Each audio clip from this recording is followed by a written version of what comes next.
এখন চাঁদাবাজি কেন করছে?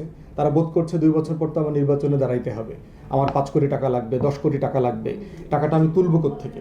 আমি এখন সায়দাবাদ বাস স্ট্যান্ড থেকে তুলবো, গুলিস্তানের হকার মার্কেট থেকে তুলবো, মহাখালী থেকে তুলবো, গাবতলী থেকে তুলবো। এই হচ্ছে বাংলাদেশের রাজনীতি। কে বিএনপি থেকে দাঁড়াচ্ছে, কে জামাত থেকে দাঁড়াচ্ছে, কে সেই দল থেকে দাঁড়াচ্ছে, একটা পোস্টারে সবাই দেখবে। প্রার্থীরা কি করে?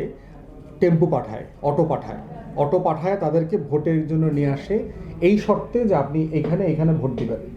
নির্বাচন কমিশন, সংস্কার কমিশনকে এই বিষয়ে আমরা বেশ কয়েকটা পরামর্শ দিয়েছি যে নির্বাচনটাকে কিভাবে চাঁদাবাজ মুক্ত, তারপরে হচ্ছে আপনার পেশি শক্তি মুক্ত একটা ডিসেন্ট জায়গাতে নিয়ে আসা যায়।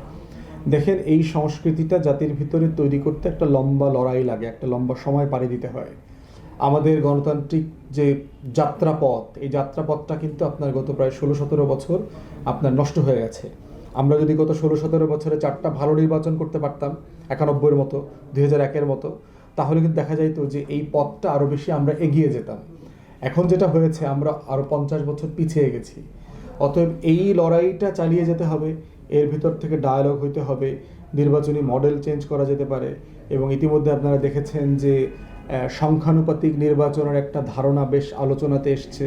সেটাকে আমরা বোধ করছি যে পুরোপুরি করতে না পারলেও অ্যাটলিস্ট পাইলটিং করা দরকার। তাহলে আপনার এই মনোনয়ন বাণিজ্য, এরপরে হচ্ছে ক্যাম্পেইনের নামে যে গুন্ডামি, সহিংসতা, এগুলো কমে যাবে। মানুষ দলগুলোকে ভোট দেবে এবং দলের ভোট দেওয়ার মাধ্যমে তারা যেটা করবে, তারা একটা পরিষ্কার বার্তা দিতে পারবে যে আমরা কাকে ভোট দিচ্ছি এবং দিচ্ছি না। এবং মানে না ভোট দেবার একটা সুযোগ দেওয়া উচিত মন্তব্য সহকারে, যে যারা ক্যান্ডিডেট আসছে তাদের কাউকেই আমি ভোট দেবার মতো যোগ্য পাই নাই, সেরকম একটা বাস্তবতা আছে। আমরা বলেছি যে আপনার ইলেকশন ক্যাম্পেইনটাকে কিভাবে কমন ক্যাম্পেইনে নিয়ে আসা যায়। প্রত্যেকটা রাজনৈতিক দল আলাদা আলাদা করে ব্যানার পোস্টার না ছাপিয়ে নির্বাচন কমিশন একটা কমন ব্যানার পোস্টার ডিজাইন করে দিতে পারে কিনা, যে একটা কমন ব্যালটে সবার পোস্টার ছাপা হবে, যে কে বিএনপি থেকে দাঁড়াচ্ছে, কে জামাত থেকে দাঁড়াচ্ছে, কে সেই দল থেকে দাঁড়াচ্ছে, একটা পোস্টারে সবাই দেখবে। তাহলে দেখা যাচ্ছে যে সব দলের আলাদা আলাদা পোস্টার ছাপিয়ে আপনার টাকা নষ্ট করবার প্রয়োজন হচ্ছে না। এবং এটা কোথায় সেটে দেবে, যে সেই সাটার জন্য স্ট্যান্ড করে দেবে। এটা সব জায়গাতে ব্যানার পোস্টার লাগানো যাবে না। এরপরে হচ্ছে আমরা পরামর্শ দিয়েছি ইলেকশন ক্যাম্পেইনের ব্যাপারে, যে ক্যাম্পেইনটাকে আপনার কমন ক্যাম্পেইনে নিয়ে আসতে হবে, যে নির্বাচন কমিশন জনসভার আয়োজন করবে, সেখানে সকল রাজনৈতিক দলের নেতারা এবং দেশের মানুষরা ওইখানে ওই এলাকার তারা যাবে বক্তব্য শুনতে। কমন প্ল্যাটফর্ম থেকে বক্তব্য দিলে যেটা হবে, 4টা দলের আলাদা আলাদা করে নির্বাচনী সভা করা, এটার পিছনে টাকা খরচ করা, ক্যাম্পেইনকে অর্গানাইজ করার যে শক্তি, সামর্থ্য, অর্থ ব্যয় হয়, এটার প্রয়োজনীয়তা কমে যাবে। এইরকম বিভিন্ন ফরম্যাটে আপনি নির্বাচনটাকে খরচের জায়গা থেকে আরও ছোট করে নিয়ে আসতে পারবেন। খরচ কমাইতে পারলেই দেখবেন নির্বাচন কেন্দ্রিক লুটপাট এবং সহিংসতাটা কমে যাবে। এটা বেশি কেন করছে? যারা এখন চাঁদাবাজি কেন করছে? তারা বোধ করছে 2 বছর পর তো আমার নির্বাচনে দাঁড়াইতে হবে, আমার 5 কোটি টাকা লাগবে, 10 কোটি টাকা লাগবে, টাকাটা আমি তুলব কোত্থেকে?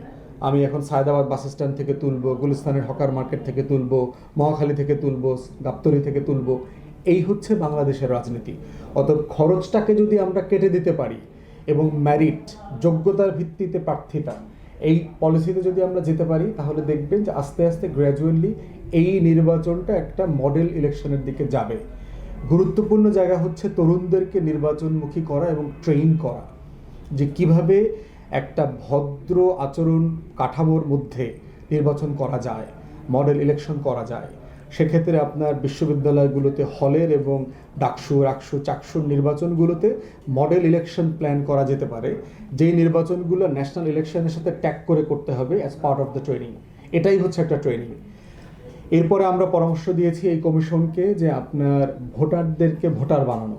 বর্তমানের যে 12 কোটি 10 লাখ ভোটার আছেন, তারা হচ্ছে তালিকাবদ্ধ ভোটার, চিন্তায় তারা ভোটার না। চিন্তায় ভোটার না হওয়ার সমস্যা হচ্ছে তারা টাকায় বিক্রি হন, তারা ফুসপানিতে বিক্রি হন, চা, বিড়ি, সিগারেট, বিরিয়ানি, তেহারি, অটো পাঠানো, অটোতে করে নিয়ে আসা, নগদ, বিকাশ, এই সব কারণে তারা বিক্রি হয়ে যাচ্ছেন। তো নির্বাচন কমিশনের মাধ্যমে যেটা করতে হবে, আপনার একটা নির্বাচনী গাইডলাইন তৈরি করতে হবে। মডেল বিহেভিয়ার কারা, মিনার মতো কার্টুন বানাইতে হবে, যে ভোটারের চরিত্রটা কেমন হওয়া দরকার, জাতিকে উদ্বুদ্ধ করবার জন্য। গ্রামে গঞ্জে আপনি তরুণীদেরকে ট্রেন করবার জন্য পাঠিয়ে দিতে হবে যে ভোট দেওয়াটা মানে কি। এরপর আরেকটা পরামর্শ আমরা দিয়েছি, সেটা হচ্ছে মোবাইল ভোটিং সেন্টারের কথা বলেছি।